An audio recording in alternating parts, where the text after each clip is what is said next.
Bonjour tout le monde. Aujourd'hui, je vous fais une vidéo sur les indicateurs techniques puis TradingView. Donc, c'est vraiment juste, on va regarder ensemble les indicateurs. Ceux qui sont déjà habitués avec ça, ben, vous pouvez faire d'autres choses là.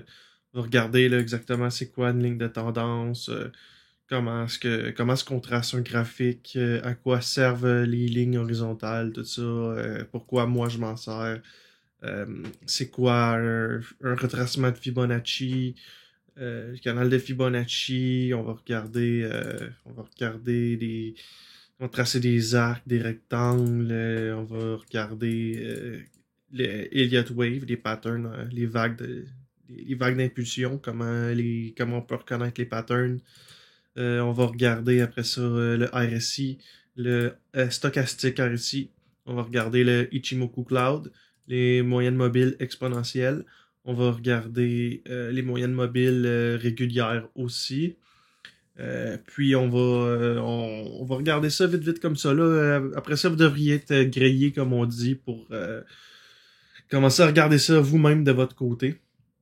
On va commencer avec les lignes de tendance.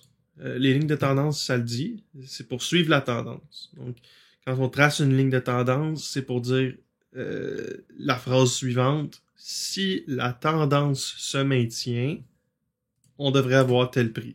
Donc, si on trace une ligne de tendance, on pourrait partir du point, exemple, ici, puis le relier avec les autres points qu'on a ici, comme ça. Donc, si on fait ça comme ça, là, on va voir très clairement que ça ici, c'est notre point le plus bas, notre point le plus bas, puis ça, on va toucher en général à tous nos points les plus bas.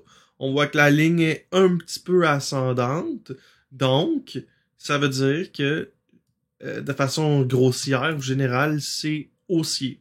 Donc, vous voyez même, on aurait pu prendre position ici, ici, ici, ici, ici, ici, ici, en suivant le fait que c'était généralement haussier. OK? Les lignes de tendance fonctionnent autant sur les supports que les résistances. OK? Les supports et les résistances, c'est important de comprendre c'est quoi. Je vous ai dit qu'on allait parler des lignes horizontales. Moi, je me sers des lignes horizontales pour déterminer mes supports et mes résistances. OK? Une résistance, on va l'appeler, on va figurer plutôt, on va dire que c'est un plafond. OK?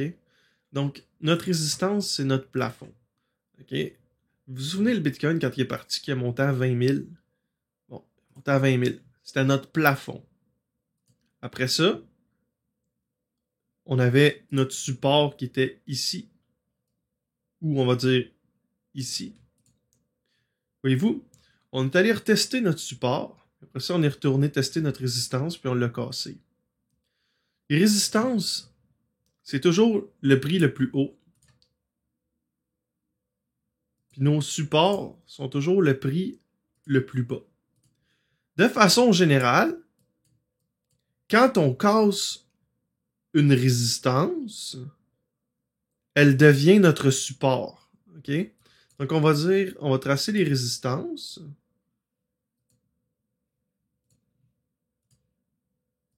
Puis on va voir que, historiquement, sont toujours devenus un support. Donc, voyez-vous, euh, ici, c'était des résistances. Ici, ça a été un support. Ici, ça a été un support. Ici, ça a été un support. Ici, ça a été un support. Ça a supporté jusqu'à temps que ça casse. Ensuite, on est allé rechercher notre support ici, qui était notre résistance. Notre support ici était notre résistance. Notre support ici était notre résistance. Notre support ici était notre résistance. Vous avez compris un petit peu, là? Euh, Ensuite, quand on a remonté, notre, notre support ici est devenu une résistance. OK? Vous voyez, ça s'inverse. Donc, l'ancien support devient une résistance quand on monte, quand on... Attendez, l'ancien support devient une résistance, puis l'ancienne résistance devient un support. OK? Là, Exemple qu'ici, on monte, on crée des résistances, puis les résistances deviennent le support. Tandis que sur l'autre côté, quand on baisse, les anciens supports deviennent des résistances pour garder le prix, disons ça comme ça. Donc, ça, c'est pour les supports et résistances vite comme ça. C'est important de maîtriser cette notion-là parce que c'est la majorité de ce qu'on fait là, déterminer les supports et les résistances. Ensuite, on va continuer. On va aller voir tout de suite un retracement de Fibonacci. C'est le Fib Retracement. Puis, on va voir à quoi sert le Fib Retracement. Vous venez de voir c'est quoi les supports et les résistances. Le Fib Retracement, lui, il sert à déterminer les supports ou les résistances futures. Okay? Donc, on va partir de notre point le plus bas ici. On va partir jusqu'à notre point le plus haut. OK? Ici, de là à là, notre point le plus haut, c'était ça ici. Les niveaux à regarder sur Fibonacci, c'est le 0.5, le 0.618 et le 0.786. OK? Donc, quand on est sur une... Quand on part du point le plus bas au point le plus haut, c'est pour déterminer les supports futurs. OK? Généralement, le point optimal d'achat, le Golden Pocket qu'on appelle, c'est le 0.618. OK? Le 0.618 sur le Bitcoin était à 8496,95. Si on regarde, ça a été le prix moyen ici de la correction. Il a servi ici de résistance. Juste avant ça, on a essayé de tester le 0.5 ici, ça a été une résistance. Ensuite, on a eu ici, il a tenté d'aller passer le 0.382, même chose. Il a servi de résistance, résistance aussi ici. On voit qu'il a servi aussi de support ici. Ça ici, ça a servi de support. En général, quand un marché va baisser sous le 0.786, 0.786, on va parler d'un marché où la tendance est généralement inversée, où la possibilité d'aller toucher le zéro est très forte et très probable. Sauf que, il y a un sauf, les gens, les market makers, les gens qui ont un gros pouvoir sur le marché, qui peuvent vraiment contrôler le prix, ils s'amusent toujours à aller jouer dans cette zone-là. Quand on va tester le 0.786, ils s'amusent toujours à aller jouer dans la zone en dessous parce que c'est la zone optimale pour faire partir les gens. On le voit ici, là. Bon. Quand on tombe en bas du 0.786, les gens quittent le marché parce que, en théorie, c'est signe qu'on s'en va à zéro. Donc, ça, c'est important à garder en tête. Si vous prenez une position sur le 0.618 ou le 0.786, il faut garder en tête que possiblement qu'un fake-out comme ça va arriver. Un fake-out, c'est quand on fait semblant qu'il y a une cassure du support, quand dans le fond, il n'y en a pas. OK? On le voit ici, à la seconde qu'il y a eu cassure du support, le prix a chuté. Puis après ça, on est allé tester la résistance, qui était notre ancien support. Puis, on est parti. On est allé tester notre résistance ici, qui était notre ancien support. Après ça, on est allé tester l'autre résistance. On l'a passé direct, mais on l'a passé trop vite. On est retourné tester, voir si les gens allaient tenir le prix. Puis, grosse peur, fake out, on reteste sous 0.786 pour voir si les gens ont des bonnes convictions, pour voir si on est pour aller toucher le zéro. Finalement, les gens décident de racheter, puis on est parti, puis aujourd'hui, on a le prix qu'on a là. OK? Donc, c'est vraiment... Fibonacci, c'est un outil vraiment très, très, très puissant. Maintenant, tout à l'heure, je vous ai dit, quand on part du point le plus haut au point le plus bas, on peut déterminer les supports futurs. Maintenant, je vais vous montrer de l'autre côté. Si on part du point le plus haut au point le plus bas, on peut déterminer les résistances futures. OK? Donc, voyez-vous, là, si on avait été, exemple, ici sur l'échelle du temps, là, sur la ligne du temps, on a le point le plus bas, le point le plus haut au point le plus bas. OK?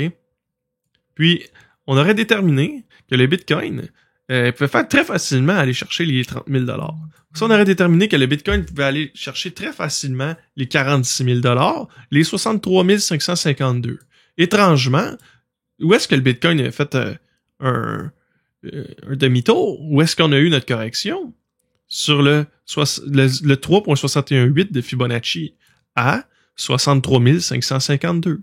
Donc, si on extrapole de ça, si ça ici, c'était notre top, puis que ça ici, c'est notre bottom, on peut extrapoler que notre prix futur va être à 76 313. OK?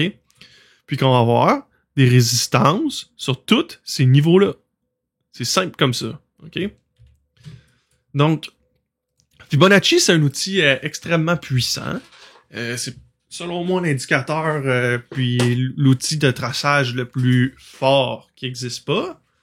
Mais bon, on peut pas s'en servir à part entière. Il faut quand même utiliser d'autres indicateurs pour confirmer les mouvements. Comment est-ce qu'on peut confirmer des mouvements? Avec un stochastique RSI. Le stochastique RSI, lui, ce qu'il fait, c'est qu'il détermine le momentum à travers un marché qui est choppy, qu'on va dire, qui fait up and down. Okay? Donc, si on regarde le RSI, ici, on voit qu'il a été choppy. Là. Quand il est sous le niveau de 20, généralement, c'est un niveau d'achat. Généralement. Okay? Donc, ici, il était sous le niveau de 20. Ici, il était sous le niveau de 20. Ici, il était sous le niveau de 20. Puis ici, il était sous le niveau de 20. Donc, généralement, quand la RSI, le stochastique RSI est sous 20, c'est un bon niveau d'achat. OK? Maintenant, on va parler des chandeliers. Vite comme ça. Okay? Ça ici, c'est un chandelier. Chaque barre que vous voyez ici, c'est un chandelier. Okay? Chaque chandelier représente le temps que vous lui attribuez, dans le fond. Donc, ici, moi, j'ai mis en une journée. Donc, chaque chandelle vaut une journée. Donc, on peut dire que ici, ça, c'est aujourd'hui, ça, c'est hier, avant-hier. Donc, 1, 2, 3, 4 journées. 5, 6, 7. Ça, c'est ce qui s'est passé dans la dernière semaine. Donc, ces 7 barres-là ici ensemble, si on met en weekly, représentent la barre qui est ici. OK? Donc, on peut aller voir sur différentes unités de temps ce qui se passe, puis le résultat va changer.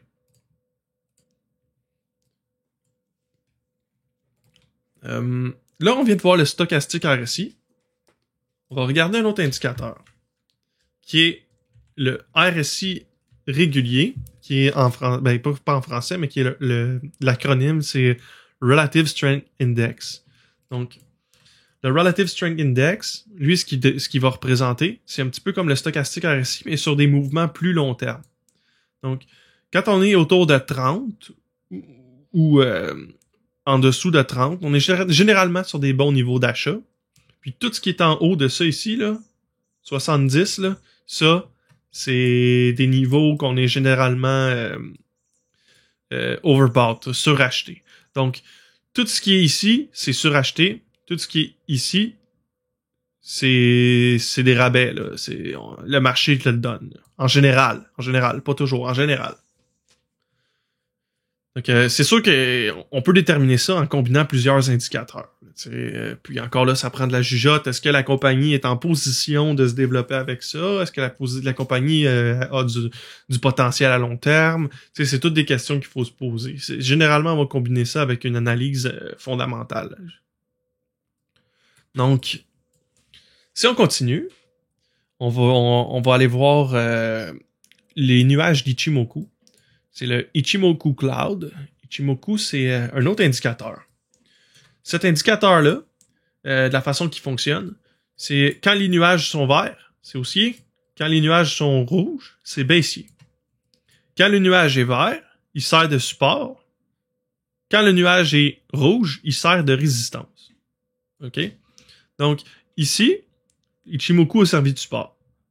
Support, là, on a passé au travers, mais il a servi de support. Généralement, quand on va passer au travers du Ichimoku, le prix, il peut faire des spikes, là. Ça peut être l'enfer, là. Exemple qu'ici, il n'y avait pas le recover, là, le prix aurait chuté, là, ça aurait été l'enfer. OK? Ça, c'est pour les nuages d'Ichimoku. Je vais vous montrer un exemple de résistance avec 2018 sur le Bitcoin. Donc ici, on voit support. On a cassé le nuage d'Ichimoku, devenu résistance. OK? Ensuite de ça, on va regarder un autre indicateur. Celui-là, c'est un de mes indicateurs préférés. C'est les moyennes mobiles. Okay? Moi, j'ai un indicateur qui combine les moyennes mobiles, mais c'est pas un indicateur régulier, là. Donc, vous l'aurez probablement pas sur la plateforme. À fond, vous allez voir, on a des Simple Moving Average, puis on a des Exponential Moving Average. OK? Une Moving Average, c'est quoi? C'est le prix moyen d'une disons, je sais pas, d'une unité de temps. Donc, admettons qu'on enlève ça ici. La 21 IMA, ça va être la 21 Exponential Moving Average. Ça veut dire que c'est une moyenne des 21 dernières sessions qui sont mon unité de temps en journalier, ça veut dire en daily, en journée. C'est une moyenne exponentielle des 21 dernières journées et de leur prix à la fermeture. Donc, on peut déterminer le prix moyen comme ça. Après ça, si on change d'unité de temps, puis on le met en weekly, ben ça va être la 21 Exponential Moving Average, mais en semaine. Puis, là, c'est ça, on voit que le résultat est différent.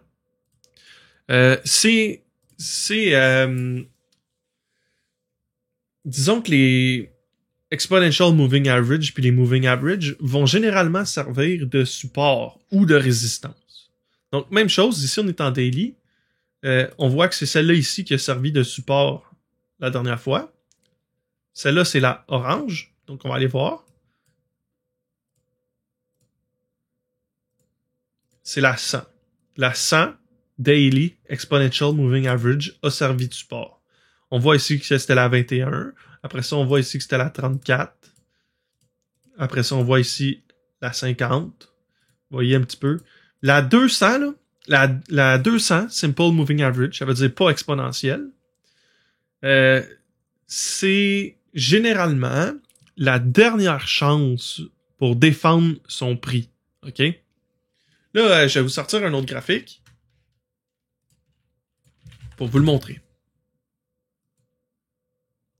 C'est la compagnie Baidu. La compagnie Baidu, c'est le Google de la Chine, pour ceux qui ne savent pas. Okay? Donc, si on prend les moyennes mobiles, voyez-vous, la 200, là, c'est la dernière chance de défendre son prix. Baidu, la 200, dernière chance de défendre son prix. OK? Il a défendu son prix. C'était sa dernière chance, mais il a défendu son prix. Maintenant, un autre coup, on va passer avec Fibonacci Retracement.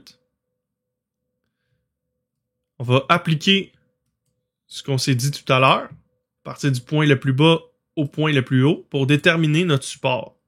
Notre 61.8 était ici. Si vous aviez acheté sur le 61.8, puis sur la dernière chance de défendre le prix, ben, vous auriez fait... On va dire sur la dernière chance... On va dire sur le 61.8, tiens. Vous auriez fait un gain de 14,46% en 24 bars de jour. Donc, en 3 semaines et 3 jours, vous auriez fait 14% de gain. OK? C'est simple comme ça. C'est simple comme ça. On regarde les niveaux, on regarde les résistances, les supports. Quand on est sur un support, on achète. Quand on est sur une résistance, on vend. Si vous voulez vendre. Exemple. Ça comme ça ici, là. Du point le plus bas, le point le plus haut au point le plus bas. On a déterminé que ça ici, c'était notre support. Puis on détermine que de notre plus haut à notre plus bas, on peut déterminer une résistance future avec Fibonacci de 467 et 13. Quelqu'un qui est rentré ici, là, comme moi, là, moi je suis rentré là. Quelqu'un qui est rentré ici, mais il va aller chercher plus que du x2, là. Il va aller chercher plus que du x2. Okay. C'est ça, là. Là, à un moment donné, c'est... je prends un bet ici de rentrer à 186 pour aller chercher combien? Quand on détermine ça, on sait que quand même que le prix ici chute à 0, je risque ma mise pour x2. Puis encore là, ça c'est quelque chose d'autre qu'on va parler. C'est un stop loss. Un stop loss, c'est un ordre de vente prédéterminé. Ça veut dire que si vous prenez position à 186 ici, exemple, vous pouvez dire, moi, je veux risquer jusqu'en dessous de la moyenne mobile 200. Donc ici, donc vous savez que vous allez risquer 10% pour un rendement potentiel dans le futur de 150%. Donc, vous risquez 10% pour 150% de retour. C'est comme ça qu'il faut la jouer. C'est comme ça qu'il faut jouer. OK? Le stop loss peut fonctionner dans les deux sens. Peut fonctionner dans l'autre sens aussi. Vous pouvez dire, moi, exemple que vous étiez... vous avez vu ici, cassure du support, cassure du deuxième support. Vous dites, on s'en va tester le 0.618. Vous dites, si on est pour repartir en haut du niveau de Fibonacci, cette résistance-là, on va repartir à la hausse. Mais sinon, moi, je veux racheter au 61,8. Donc, vous allez savoir que vous risquez 17,89% pour 26 et 15%. C'est pas mon genre de trade. Moi, je préfère les jouer sur l'autre sens. Je préfère les jouer sur le long terme où j'ai pas vraiment à me soucier du prix parce que j'achète un support majeur sur lequel on défend ou on défend pas, où je sais que je vais risquer 10% pour un retour de 150%. Je suis pas trop stressé, je laisse les choses aller, puis en bout de ligne, ben après un an ou deux, ben généralement, je rentre dans mon argent, j'ai fait du x10, j'ai fait du x15, puis c'est ça. Fait que ça, c'est pour les stop-loss, les supports, les résistances, Fibonacci. On a couvert les gros points comme ça, les moyennes mobiles, Ichimoku, les moyennes mobiles exponentielles. Généralement, le 21, fait que dans le fond, vous prenez le IMA, le weekly, vous prenez le IMA, vous le mettez en weekly, vous utilisez le 21, ok? Généralement, le 21, vous servez de support quand le marché est haussier, ok? De résistance quand le marché est baissier. Comme là, en ce moment, il sert de résistance. OK? Mais moi, je suis pas stressé parce que la moyenne mobile 200 nous a défendu notre prix. Puis, en plus de ça, on a sauté sur le niveau de Fibonacci, on a rebondi directement dessus. On a aussi toutes les lignes de tendance ici qui sont tracées, là, puis qui démontrent qu'à long terme, on va jouer encore dans ce canal-là. Donc, je suis pas stressé avec ça. C'est encore, même, je pense, un bon achat. Mais comme je vous dis dans toutes mes vidéos, c'est pas un conseil financier. Donc, je vous laisse déterminer si c'est quelque chose qui peut être intéressant pour vous.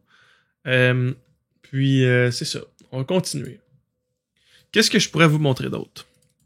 On avait parlé de quoi au début? On avait parlé des vagues d'Elliott. Ouais. Les vagues d'Elliott, c'est un pattern qui est reconnu sur les marchés où généralement la psychologie des foules va faire bouger le marché en 5 coups haussiers, 5 vagues haussières, 3 vagues baissières. La vague haussière comporte 2 vagues baissières, puis la vague baissière comporte 2 vagues haussières. Ça a l'air gros dit comme ça, là, mais je vais vous le montrer, puis vous allez comprendre. Donc, si on prend ici le Bitcoin, encore, c'est un graphique que je connais beaucoup, fait que c'est facile pour moi, là. Si on part ici comme ça, une vague, 2 vagues, 3 vagues, puis après ça, ben on est parti un petit peu en furie, là, donc 1, 2, 3, 4, 5. Généralement, ça fait pas ça, ok? Généralement, la troisième est supposée être la vague la plus longue. Mais le Bitcoin a vraiment... tout le monde a sauté, puis il y a eu un mouvement irrationnel. Ensuite de ça, les corrections se font en A, B... Non, excusez-moi. corrections se font en A, B et C. OK? Puis, la vague haussière, après ça, recommence. Donc, 1, 2, 3, 4, 5, là, mais disons, ça ici, c'est la 3. Ça ici, c'est la 4 qu'on est en train de faire. Puis ça va être la 5. OK? Que Elliott Wave, ligne de tendance. Les lignes de tendance, on peut déterminer aussi des formes, des figures de consolidation. Si on détermine, exemple ici, on va en tracer une, là, parce que je m'en souviens, ça, c'est ça qui m'a fait apprendre que ça existait des figures de consolidation. Donc, je vais vous le montrer, parce que pour moi, c'est le meilleur exemple. Voyez-vous, ici, on a un triangle. OK? Un triangle comme rectangle, disons. Puis, la base est vers le bas. Donc, les probabilités de casser à la baisse sont très hautes. Pourquoi? Pourquoi les probabilités de casser à la baisse sont très hautes? Parce que, ici, on a notre prix qui descend. OK? Puis, à partir d'ici, on a des acheteurs. Après ça, on a des vendeurs. On a des acheteurs, mais on a moins d'acheteurs que la fois d'avant. Ça veut dire que notre force haussière diminue. Puis après ça, on descend. Ça veut dire que ici, les acheteurs ont le contrôle, les vendeurs ont le contrôle. Les acheteurs ont le contrôle, les vendeurs ont le contrôle. Puis on continue. Les acheteurs reprennent le contrôle, mais moins fort qu'avant. Après ça, ici, les vendeurs prennent le contrôle, puis les acheteurs prennent le contrôle, mais moins fort encore que la fois d'avant. Puis ensuite, les vendeurs prennent le contrôle, les acheteurs essayent de reprendre le contrôle, ça marche pas trop, puis ça s'éteint. Les vendeurs prennent le contrôle, puis les acheteurs sont plus là. Il reste juste des vendeurs. Un coup que les vendeurs ont vendu au complet, il y a plus de vendeurs. Toutes les actions qui étaient, on va appeler ça des actions, toutes les bitcoins, toutes les actions, tout ce qui était à vendre a été vendu par les vendeurs. Puis maintenant, tout ce qui nous reste, c'est des acheteurs. Puis les vendeurs ont vendu aux mains des acheteurs qui n'ont pas l'intention de vendre. En tout cas, pas sur ces prix-là ici. Donc, le prix reprend son cours tranquillement, pas vite, parce que les vendeurs sont exténués, puis il reste juste des acheteurs. Après ça, ben, il y a des prises de profit, il y a des gens qui redeviennent vendeurs. Après ça, t'as des paniques. Des gens qui ont acheté ici, ils paniquent quand il y a des crashs comme ça. T'as les market makers aussi qui s'amusent à faire paniquer les gens. Puis après ça, ben, un coup que tous les vendeurs ont vendu, il reste juste des acheteurs. Donc, qu'est-ce qui se passe? On repart. OK? C'est ça. Des triangles comme ça, il y a des rising wedge, il y a beaucoup de figures de consolidation. Je vous invite à aller les regarder sur Internet. Ça, je vais pas faire une vidéo complète sur des figures de consolidation, là. Ça serait vraiment trop long. Déjà que je pense que le format de cette vidéo-là va quand même être long. Donc, un autre indicateur à regarder. Qu'est-ce qu'il pourrait y avoir d'autre? Qu'est-ce que je pourrais vous présenter d'autre? Regardez les indicateurs. Ah oui, il y a les bandes de Bollinger, les bandes de Bollinger, je sais pas comment ça se dit, honnêtement. Je sais pas si je le dis comme il faut. On va enlever celui-là ici pour vous montrer les bandes de Bollinger. Donc, ça ici, ça détermine juste un range où le prix peut se jouer. C'est quand même simple. On a le prix médian, le prix moyen, qui va être la ligne rouge ici. Après ça, on voit où le prochain support pourrait être, où la prochaine résistance pourrait être. Je vous donne un hint. Généralement, le Bitcoin, ce qu'il aime faire, là, c'est faire le mort, attendre que les bandes de Bollinger se contractent, comme ça, là. Puis un coup que les bandes sont contractées, là, puis qu'il n'y a plus de volatilité, il n'y a plus personne, là, le Bitcoin, il part. Ça, c'est quelque chose que le Bitcoin aime vraiment faire. C'est un indicateur fort pour trader le Bitcoin. Quand vous voyez que les bandes de Bollinger là, sont serrées, là, contractées, là, comme si de rien n'était, là, c'est le calme avant la tempête. Là. OK? Ensuite de ça, quel autre indicateur je peux vous présenter qui fonctionne bien? C'est peut-être pas un indicateur. Je vais vous présenter les divergences au RSI. Okay? Voyez-vous, le RSI qu'on a vu tout à l'heure, ici, on a ici une hausse à toutes les fois. Donc, on est toujours en train d'émettre des plus hauts, tandis qu'ici, notre RSI, il émet des plus bas. OK? Quand ça arrive, là, il y a un crash en vue. OK? Il y a un crash ici, là. Quand ça arrive, il y a un crash en vue. OK. Autre que ça, je pense que ça va pas mal faire le tour. Peut-être que je ferai d'autres vidéos plus tard là, pour compléter celui-là. Puis, vite comme ça, je pense que vous allez être bon là, pour avoir une bonne idée là, sur quoi faire, puis où est-ce que vous enlignez un peu. Là. Donc, moi, c'est comme ça que je le joue. Ça veut pas dire que j'ai la méthode impeccable, puis que tout fonctionne, puis que ça va tout le temps fonctionner. Pour l'instant, je considère que ça marche bien pour moi. Ça a bien marché. Puis, si ça peut bien marcher pour vous, puis vous pouvez l'appliquer, why not? Allez-y. Donc, ça va être tout pour aujourd'hui. Je vous souhaite une bonne journée.